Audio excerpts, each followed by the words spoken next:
சின்ன ரிலீஃப் கொடுக்கல, பெரிய ரிலீஃபையே கொடுத்துட்டாரு. அந்த பாவம், அதன் தண்டனை, அதன் கடுமையான விளைவுகளிலிருந்து நாம் விடுதலை ஆக்கப்பட்டிருக்கிறோம்.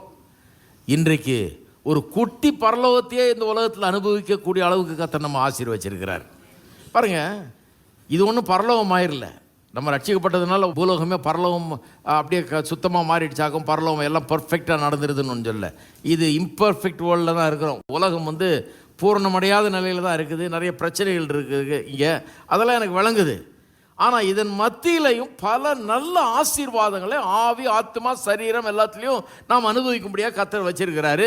ஒன்றுமே கிடையாது, எல்லாம் பரலோகத்தில் தான் சொல்கிறவங்கள்ட்ட என்னால் ஒத்து போகவே முடியாது. இல்லை, இங்கே நிறைய வச்சிருக்கிறாரு முன் ருசியாக, அங்கே இன்னும் பரிபூர்ணமாக அதை வைத்திருக்கிறார் இல்லையா? அங்கே சாவே இல்லைங்கிற மாதிரி வாழ்க்கையை வச்சிருக்கிறாரு. இங்கே நல்ல நீடி ஆயுளை கொடுத்துருக்கிறாரு.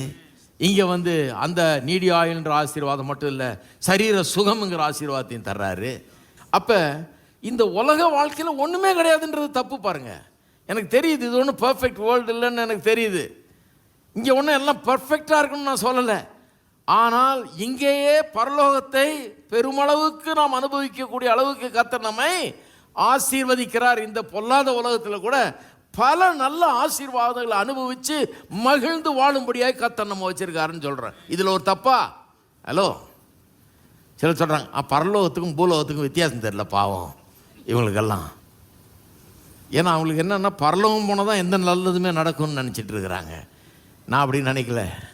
நாம் செத்து பரலோகம் போய் எல்லாம் நல்லது நடக்கிறது இல்லை, அவர் செத்து நமக்கு எல்லாத்தையும் கொடுத்துருக்கிறாரு.